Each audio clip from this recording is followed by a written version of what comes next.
Hello बच्चों, let's read the question. The question is at time t equals to 0, a battery of 10 volt is connected across point A and B in the given circuit. If the capacitors have no charge initially, at what time in seconds does the voltage across them becomes 4 volt? तो कब ये voltage जो है वो 10 volt से 4 volt हो जाएगा, ये हमको बताना है. ठीक है, तो की कॉन्सेप्ट बहुत सिंपल है इसका. इस क्वेश्चन को करने का बहुत ही इजी तरीका है. आपको क्या करना है, आपको दिख रहा है कि इसमें आपके रेजिस्टेंस जुड़े हुए हैं और कैपेसिटेंस जुड़े हुए हैं. तो सबसे पहले तो आपको रेजिस्टेंस का आर का कॉम्बिनेशन पता होना चाहिए. ठीक है, दूसरा आपको सी का कॉम्बिनेशन पता होना चाहिए, कैपेसिटर का कॉम्बिनेशन पता होना चाहिए. अब आपको दिखाई दे रहा है कि हमारे जो दोनों रेजिस्टेंस है ए और बी के बीच में जो पोटेंशियल है वो तो आपको दे रखा है 10 वोल्ट. ठीक है, आर जो है हमारे पैरेलल में जुड़े हैं. पैरेलल में आर इक्विवेलेंट निकालते हैं हम 1/R1 प्लस 1/R2 इस तरह से. और दोनों कैपेसिटर भी हमारे पैरेलल में जुड़े हैं. और पैरेलल में सी इक्विवेलेंट हम किस तरह से निकालते हैं, C1 plus C2 plus dash dash. ये दोनों हमने क्या बात की है, पैरेलल की बात की है. इस सर्किट को मैं रिड्यूस कर सकती हूँ, तो मेरा जो सर्किट बनेगा ये कुछ इस तरह का बन जाएगा. ये मेरा पॉइंट ए हो जाएगा.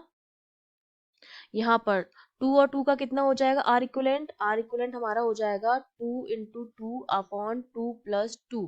तो ये हो जाएगा आपका 1 मेगा ओम, क्योंकि मेगा में दे रखा है. तो ये आपका हो गया 1 मेगा ओम. सिमिलरली दोनों जो है आपके किस में जुड़े हुए हैं, पैरेलल में है. तो 2 प्लस 2 ये आपका हो जाएगा 4 माइक्रोफेराड. तो ये आपका क्या जुड़ गया, यहाँ पर ये 4 माइक्रोफेराड का हो गया. और ये यहाँ पर आपका बी पोटेंशियल है. इनिशियली क्या दे रखा है कि दोनों के बीच में क्या है, वोल्टेज 10 वोल्ट का है. तो चार्ज जो आ जाएगा, अगर मैं इसके अक्रॉस चार्ज निकालूं तो मेरा चार्ज कितना आ जाएगा, Q इक्वल्स टू क्या होता है, CV होता है. इनिशियली चार्ज Q0 जो मेरा आ जाएगा वो कितना आ जाएगा, C तो है 4 और जो वोल्टेज है वो कितना दे रखा है 10, तो ये आ जाएगा 40 माइक्रोकूलम. और जब हमने क्या कर दिया है, इनिशियली तो हमारा क्या था, इतना चार्ज आ गया है और फाइनल चार्ज हमको नहीं पता है. तो बेसिकली ये हमारा क्या है, एक आरसी सर्किट बन गया है.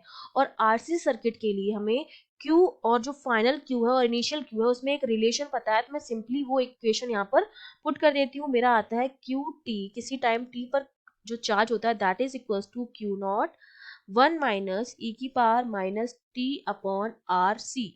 जहाँ पर आर सी जो होता है टाउ के इक्वल होता है. टाउ जो होता है हमारा टाइम कांस्टेंट होता है. ठीक है, ये हमारा क्या होता है, टाइम कांस्टेंट होता है.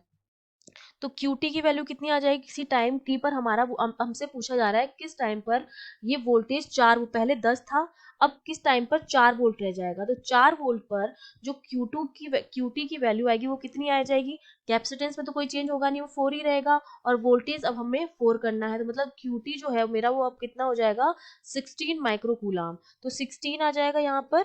और ये हम 40 निकाल चुके हैं. 1 माइनस ई की power minus t upon r c की वैल्यू कितनी हो जाएगी, आर की वैल्यू भी निकाल चुकी हूँ, सी की वैल्यू भी निकाल चुकी हूँ. तो 4 इंटू 1, तो ये हो जाएगा आपका 4. ठीक है, अब इसको फाइनली हमें सॉल्व करना है सिंपली. तो ये कितना हो जाएगा, ये हो जाएगा आपके पास e की पावर माइनस टी अपॉन 4, मैंने इस साइड ले लिया. तो यहाँ मेरे पास बचेगा 1 माइनस 60 अपॉन 40. इसको जब हम सॉल्व करेंगे तो जो 1 माइनस 16 अपॉन 40 की वैल्यू आती है वो आती है 3 अपॉन 5. अब यहाँ से मैं जब एक्सपोनेंशियल हटाऊंगी तो इस तरफ क्या लग जाएगा, लॉग लग जाएगा. तो माइनस टी बाय 4 यहाँ पर आ जाएगा लॉग 3/5. इसको जब हम सॉल्व करेंगे वैल्यू रखकर, क्योंकि लॉग 3 की वैल्यू भी दे रखी है आपको, लॉग 5 की वैल्यू भी दे रखी है, तो हम वैल्यू पुट कर देंगे. वैल्यू पुट करने के बाद टी की जो वैल्यू बचती है फाइनली वो हमारे पास आती है 2 सेकेंड. तो 2 सेकेंड के बाद क्या हो जाएगा, वोल्टेज हमारा 10 वोल्ट से 4 वोल्ट हो जाएगा. तो ये हमारा आंसर हो गया. ठीक है, I hope you understood well. All the best.